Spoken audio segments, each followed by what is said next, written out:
Hello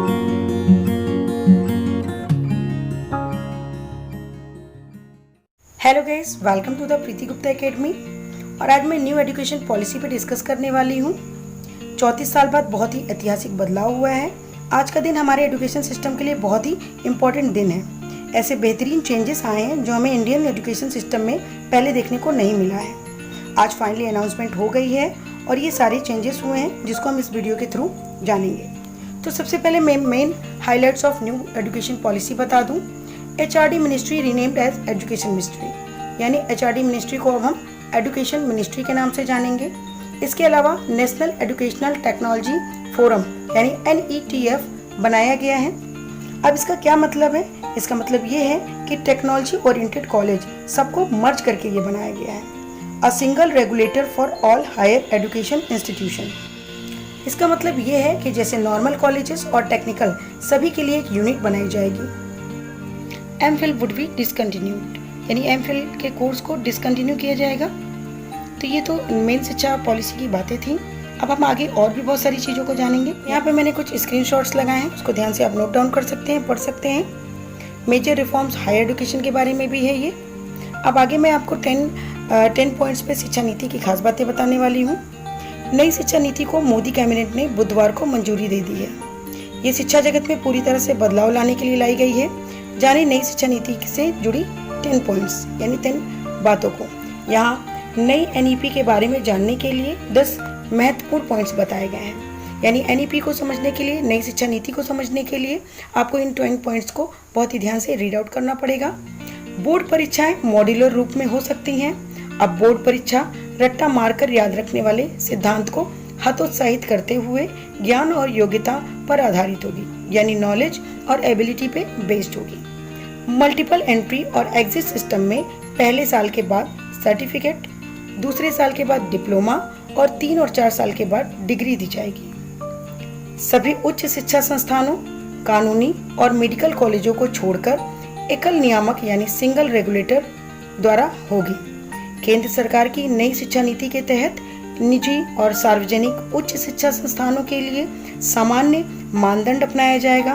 press conference में शिक्षा सचिव अमित खरे ने कहा है कि आज की तारीख तक हमारे पास अलग अलग स्टैंड अलोन संस्थानों के लिए अलग अलग विश्वविद्यालयों, केंद्रीय विश्वविद्यालयों के लिए अलग अलग मानदंड हैं।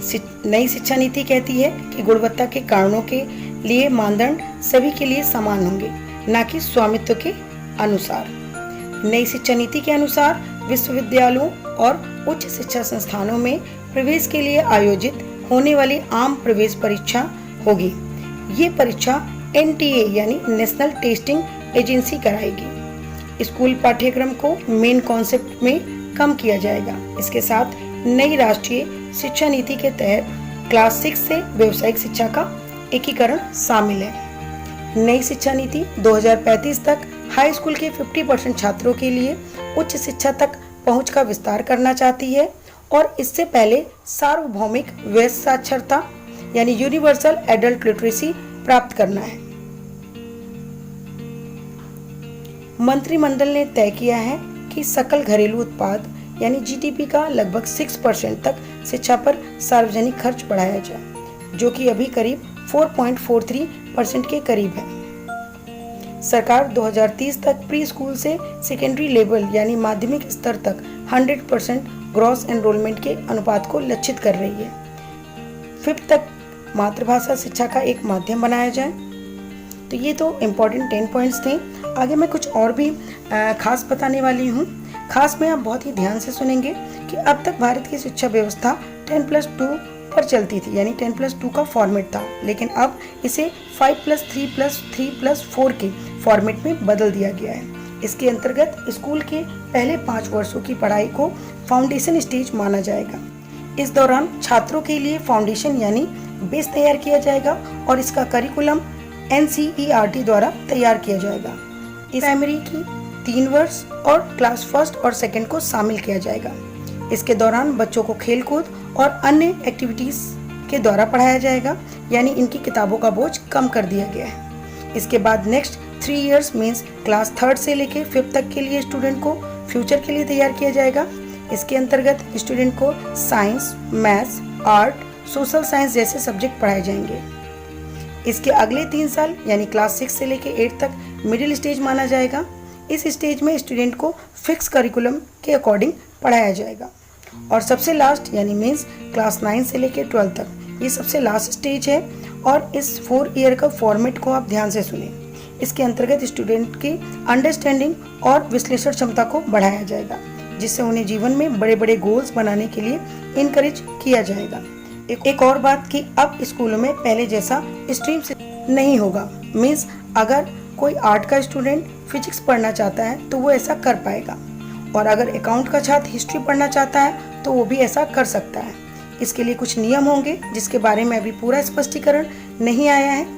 एक पूल बनाकर सब्जेक्ट को सिलेक्ट कर सकते हैं। और एक इम्पॉर्टेंट बात है कि 5th तक की पढ़ाई जो होगी वो अब मातृभाषा में होगी, जैसे कि मैंने पहले भी बताया है। 5th तक की पढ़ाई मातृभाषा में होगी या स्थानीय भाषा या राष्ट्रभाषा में हो सकती है। यानी इंग्लिश सब्जेक्ट को कंपलसरी नहीं माना जाएगा, यानी इंग्लिश कंपलसरी नहीं होगा। छात्रों का रिपोर्ट कार्ड भी अब पहले जैसा नहीं होगा। किसी छात्र को फाइनल मार्क्स उसके व्यवहार, उसकी क्षमता और उसके एक्स्ट्रा करिकुलर एक्टिविटीज़ के आधार पर दिया जाएगा। रिपोर्ट कार्ड को 360 डिग्री असेसमेंट के आधार पर तैयार किया जाएगा। इसके अंदर छात्र खुद को अंक देंगे, सब्जेक्ट टीचर और उनके क्लासमेट भी उनको अंक देंगे। कॉलेज में पढ़ने वाले स्टूडेंट्स के लिए भी बहुत सारे चेंजेस किए गए हैं। अब जो छात्र कॉलेज में जाने की तैयारी कर रहे हैं या कॉलेज में हैं, वो भी इस बात को बहुत ध्यान से सुनिए। स्टूडेंट कॉमन एप्टीट्यूड टेस्ट दे पाएंगे। इसका मतलब ये है कि अगर आपके बोर्ड में मार्क्स अच्छे नहीं आए हैं तो आप कॉमन एप्टीट्यूड के आधार पर एडमिशन ले सकते हैं। ग्रेजुएशन की पढ़ाई को 3 और 4 वर्षों के कोर्स में बांट दिया गया है। पहले आप कॉलेज की पढ़ाई छोड़ देते थे तो आपको ग्रेजुएशन की डिग्री नहीं मिलती थी, लेकिन अब नई शिक्षा नीति में अगर आपने 1 साल के बाद कॉलेज छोड़ देते हैं, अगर आपने 1 साल के बाद कॉलेज छोड़ दिया है तो आपको सर्टिफिकेट दिया जाएगा। ये आपका सर्टिफिकेट कोर्स माना जाएगा। इसी तरीके से अगर आपने 2 साल के बाद पढ़ाई छोड़ दी है तो आपको वहाँ पे डिप्लोमा मिलेगा। और अगर आपने 3 साल की पढ़ाई पूरी की है तो आपको बैचलर्स की डिग्री दी जाएगी। और अगर आपने 4 साल की पढ़ाई पूरी की है तो आपको बैचलर डिग्री के साथ आपको रिसर्च सर्टिफिकेट भी दिया जाएगा। तो ये तो बहुत सारे चेंजेस हैं जिसको आप जान जाएं और समझ लें, क्योंकि अब जैसे जैसे हमारी शिक्षा नीति आगे बढ़ेगी वैसे वैसे जो भी चेंजेस आएंगे उसको हमें भी अपनी हैबिट में डालना होगा। आई थिंक आपको सारी बातें अच्छी तरीके से समझ में आ गई होंगी। Thank you.